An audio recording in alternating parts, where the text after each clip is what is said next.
School climate and culture have a huge impact on student learning. It's something you feel when you walk into a building, and students feel that as well.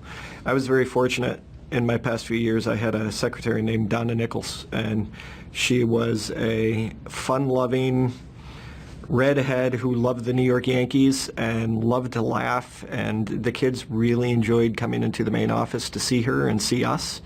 And parents did too. And that right there is one of the most important things about school climate, is when somebody's walking into the main office. I have the luxury of walking into lots of schools now, and I'm amazed at how much of a difference just going into the main office makes, because if you're not acknowledged, or you look around and you don't see student artwork and those kind of things, you wonder what kind of school climate it is.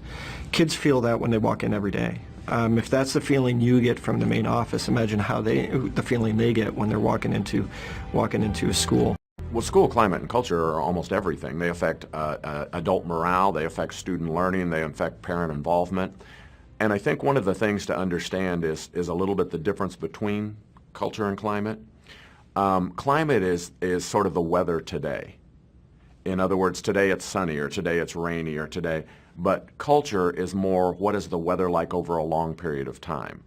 You know, it can be warmer in Alaska than it might be in Tennessee today.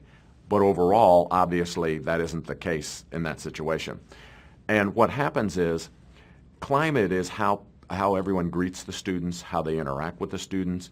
It's amazing, in some schools, you have teachers that don't even make eye contact with the kids when they come in. They don't look up, they don't smile, they're not respectful. And that sets the tone every day.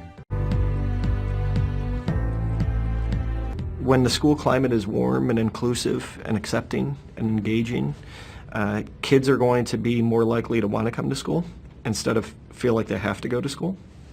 And it's going to be a place that they don't necessarily want to go home from. And that can be, you know, that's a great opportunity for us, because we have kids that come from very different families, and we have about 6.5 hours a day to really make an impact on them and give them something else to look forward to, especially if they're going home to a home that's not very supportive. So for me, school climate and culture have the biggest impact on learning.